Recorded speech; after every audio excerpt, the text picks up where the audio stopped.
The beloved sitcom that ran from 1976 to 1985 is dearly remembered by fans. Polly Holliday's portrayal of Flo stood out among the other characters. Flo became a fan favorite despite her supporting role because of her classic tagline, "Kiss my grits," and her no-nonsense attitude. Midway through the season, though, she mysteriously quit, leaving spectators bewildered. What transpired in the background, if anything? In case you were wondering why Flo ever quit the Alice TV show, let's delve into the shocking backstory. Flo brought immense recognition to Polly Holliday in Hollywood, but she had an extraordinary road to get there. This American actress has done it all: stage, screen, and television. Jasper, Alabama was the site of her birth on July 2, 1937. Ernest Sullivan Holliday was a truck driver, and she was his daughter. When Velma Mabel was on vacation. In the late 1950s, she enrolled at what was then called the Alabama College for Women at Montevallo but is now called the University of Montevallo. Her performances in Medea and The Lady Is Not for Burning brought her great renown in the theater department at that institution. She attended Florida State University after earning a degree in piano. After establishing herself as a piano instructor in Alabama, she moved to Florida.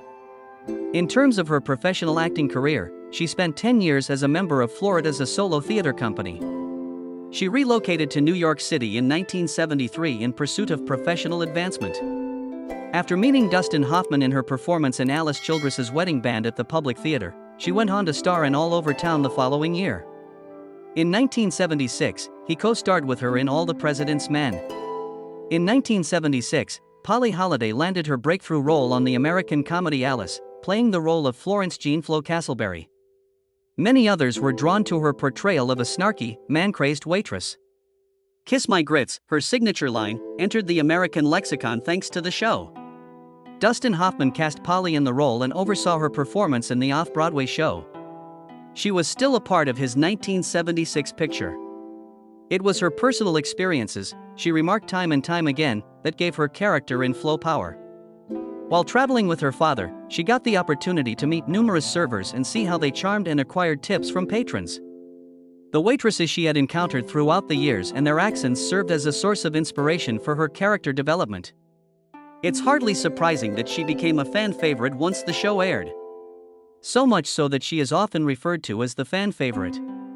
She won the Golden Globe for Best Supporting Actress in 1979 and 1980 for her role as Flo. Polly, however, made the abrupt decision to depart the show in 1980 and transition to her spin-off series, Flo. Even before she appeared in Alice, she had a large fan base that tuned in specifically to see her. The key concern, then, was why she would quit the popular show. Polly Holliday's feud with Linda Lavin appeared to be one of the causes. Even though Linda Lavin had Alice in the starring part, Polly Holliday appeared to have more viewers than she did. Rumor has it that Linda Lavin was displeased with Polly Holliday's increased popularity during her time as the main role. Alice and Flo initially disliked each other on the show and didn't warm up to one another until much later. The fact that viewers tuned in just to see Flo was the biggest issue. Not Alice at all. Many viewers picked up on the strained dynamics between them and their on-screen interactions as a result. In the first 2 seasons, they frequently acted together, but during the third and fourth, they barely shared any scenes. Some even picked up on Linda's habit of rolling her eyes whenever Polly received an applause from the crowd. Linda and Polly's relationship suffered as a result. Upon Polly's departure, many viewers voiced their disapproval, claiming they would have preferred Linda Lavin's departure and subsequent rebranding to Flo. There were even some who thought Mel's Diner would be a better title since Flo was the show's true star. The creators did not treat Linda like the show's major character, according to some viewers who backed Linda. That's because, as Flo's popularity grew, the scripts were changed to feature amusing lines for Polly rather than Linda, much to her annoyance. Even still, the rumors about how difficult she was to collaborate with persisted. Linda Lavin's alleged bad behavior on set has made her an unpopular choice for many. Lavin allegedly caused friction amongst the cast members, including Holliday, due to her diva-like habits and demanding behavior. Rumor had it that Lavin's eccentric nature occasionally caused friction among the ensemble actors. Nevertheless, a lot of this has not been proven, and you have to understand that the dynamics behind the scenes are usually more complicated than what the media portrays. Diane Ladd brought up the conflict in print interviews for E!, while Polly and Linda never addressed it in public. An authentic Hollywood tale. Set tensions rose to an uncomfortable level as Linda's jealousy of Polly's fame became more apparent. The departure of Polly from the show proved all that the public knew, which was mostly based on rumors and speculation. To the producers, Linda delivered the news that she would no longer put up with Polly's antics on set. As a result, in an effort to satisfy both actresses, the producers came up with a spin-off for Flo. In hindsight, it seemed like a reasonable choice, because the producers might boost Flo's fame and earn money from two sitcoms. The majority of viewers, however, would rather have Flo and Alice than in her own show. Even worse, Linda's jealousy escalated and she accused Polly of manipulating her once she received a spin-off. On a Jerry Lewis telethon, rumors circulated that they had a physical altercation. After a while, the two actresses stopped interacting with one another and eventually went their separate ways. It's worth mentioning that neither actress has addressed the rumors of tensions publicly, so much of the speculation is based on anecdotal stories and rumors from that period. Any enmity between the two actresses appears to have faded into oblivion, as they have both gone on to have prosperous careers. Fans speculated that Flo wanted a change when they asked her why she quit the Alice TV show and never came back. Her resignation from the program was influenced by the conflicts that existed between Linda and Polly behind the scenes. Another factor was her need to get away from the intense scrutiny of the public eye and go back to her cinematic and theatrical beginnings. A price was paid for Holliday's meteoric rise to fame. Her performance as Flo, a sassy southern waitress known for her memorable catchphrase, was spot on. A lot of her fans started calling her Flo instead of Polly since they thought that was more fitting for her persona. People began to confuse her with her Alice show character more and more. Because of this, she also had some terrifying, invasive experiences. In the past, several of her admirers would grab her or pinch her butt.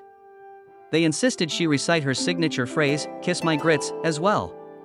Polly was exhausted from all these encounters. She was friendly and outgoing, yet she hated being the center of attention and cherished her privacy. Like many other actors, Polly was ready for a change. She longed to return to Broadway after her stint on television so she could once again enjoy the regularity and artistry of live theater. Additionally, she made an effort to secure more substantial film roles. Her separation with Alice appeared to be amicable at first glance, but the producers were hesitant to release her. The producers were afraid the program would fail without her, so they offered her film roles and a large salary increase in exchange for her participation in a spin-off series called Flo. The storyline followed the protagonist as he or she went back to Texas to open a roadhouse. It did well in ratings at first, but many stopped watching after that. And there were no further seasons of the show.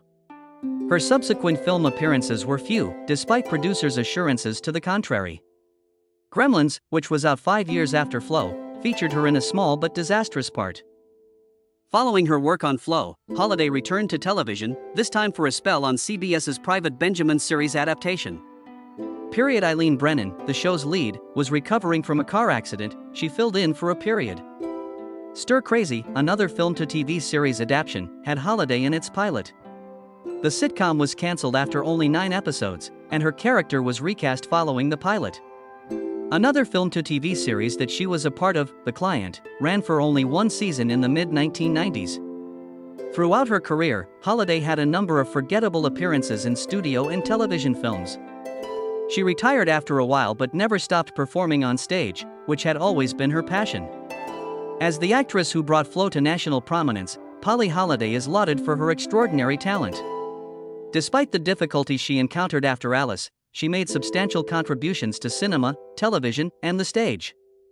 People who've crossed paths with her say she's quiet and friendly, completely different from the flamboyant Flo Castleberry. She continued to avoid returning to Alice even after the spin-off was cancelled. Her character's development apart from Alice's made it more narratively challenging to reintegrate her into the original program, which is the main reason for this. Instead of going back to the original series, she decided to try her hand at other acting gigs. Flo, Polly Holliday's sitcom, was her second major career step after leaving Alice. Returning to her hometown of Cowtown, a fictionalized version of Fort Worth, Texas, from July 21, 1981, to the present day, the show chronicled Florence Jean Castleberry's character. A dilapidated roadhouse was taken up by Flo and turned into a bustling bar and grill named Flo's Yellow Rose. It was Flo's explosive personality that the show embraced. Combining her direct wit and charisma with an eclectic group of people from her life, both past and present. Without being part of the Alice cast, Holliday was able to step into the forefront in this new Flo chapter and go further into the character. A sitcom named Flo follows the sassy and fierce waitress Flo Castleberry as she returned to her birthplace of Cowtown in Fort Worth, Texas, after her stint on Alice.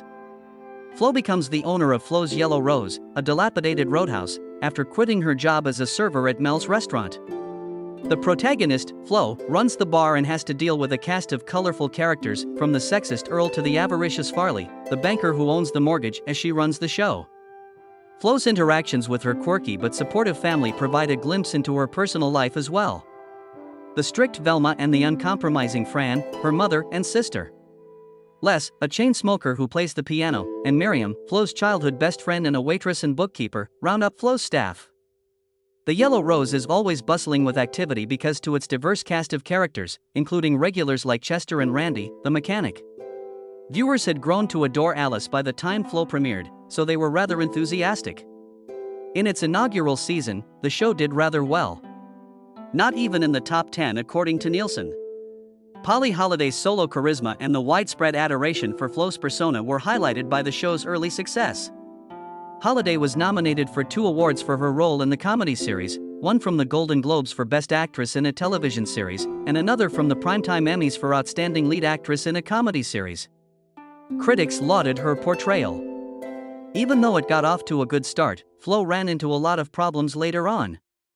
Viewership plummeted in the second season, and by 1981, the show had slipped below the 40th percentile. The continual shifting of the show's time slot by CBS, which affected its capacity to sustain a consistent audience, was a key component in this autumn. These issues led CBS to decide against ordering a 3rd season of Flo, with only 29 episodes airing before the series concluded.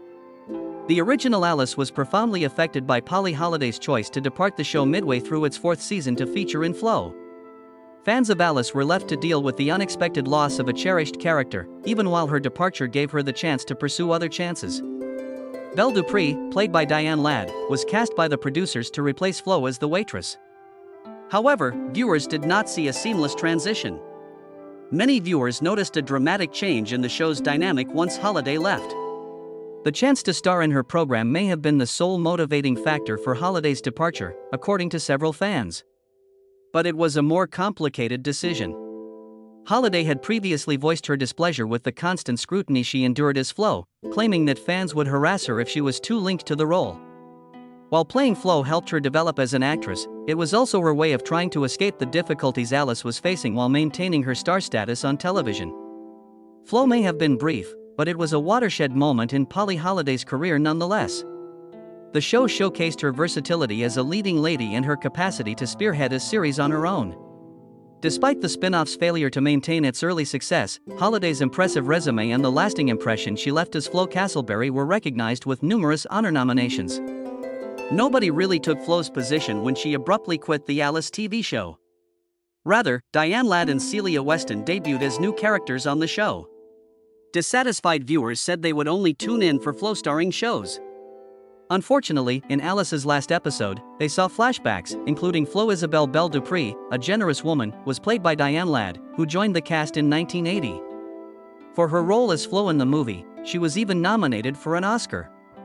Because of this, she is considered a suitable substitute for Polly as Flo, even though this role was strictly for the film. Mel and her were romantically involved when she worked as a server at Mel's restaurant. The series did not keep Diane's role, Belle, even though she won a Golden Globe for her portrayal. In 1981, her character informed the diner that she had taken a job as a backup singer in Nashville, so she was replaced. The rumors about Ladd's problems and clashes with her co-stars only served to heighten the tension on site. There were no flashbacks in the last episode of the TV show, not even Ladd's. Following Flo's departure, Celia Weston, who played a truck driver, joined the ensemble as another new actress. South Carolina is where Jolene Honeycutt was born and raised. She made her appearance on the show when she smashed many plates at Mel's diner during an argument with her male driving partner. To start, Mel has her work part-time until she can afford to pay for the dishes. However, she continued appearing on the show until its conclusion. Some Alice and Flo viewers stopped tuning in after Polly's departure, even though the show's other cast members had won awards. Also, after the first season, a lot of people stopped tuning into the spin-off since they liked Flo better in the original series. Holliday continued her career in show business when Flo ended in 1981, appearing in a number of films and TV shows. While Eileen Brennan was in the hospital after a terrible car accident in 1983, she filled in for her on the CBS comedy Private Benjamin. Despite the brief duration of the job, Holliday was able to showcase her flexibility and keep her television presence alive. Notable guest performances by Holliday on popular shows include her portrayal of Lily, Rose Nylon's blind sister, on The Golden Girls. Critics and fans alike lauded her performance for the nuance and empathy she brought to the role. On the popular sitcom Home Improvement, she also had a recurring role as Jill Taylor's mother. She was a mainstay on the John Grisham-based legal drama series The Client. With the success of her TV performances, her cinematic career took off as well. Some of Holliday's most famous film roles were in Moon over Parador, Mrs. Doubtfire, All the President's Men, and The President's Men. She won a Saturn Award for Best Supporting Actress for her work as the villain Ruby Deagle in the 1984 smash film Gremlins. In 1998, she was included in the hit family flick The Parent Trap, playing the role of a generous camp counselor. Throughout her career, Holliday never wavered in her devotion to the stage. She was a mainstay on Broadway, appearing in multiple critically acclaimed shows. Martha Brewster, one of the crazy murdering aunts, was her role in her 1986 role in a revival of Arsenic and Old Lace. She became even more well-known as an accomplished stage actor after receiving a Tony Award nomination for her portrayal of Big Mama in the 1990 revival of Cat on a Hot Tin Roof, a play by Tennessee Williams. Holliday made appearances at Lincoln Center for productions of Arthur Lawrence's The Time of the Cuckoo in 2000 and performed in a revival of Picnic in 1994. The Alabama Stage and Screen Hall of Fame inducted her in 2000, recognizing her contributions to theater and celebrating her roots in arts achievements. The 86-year-old Polly has finally called it quits in the performing world.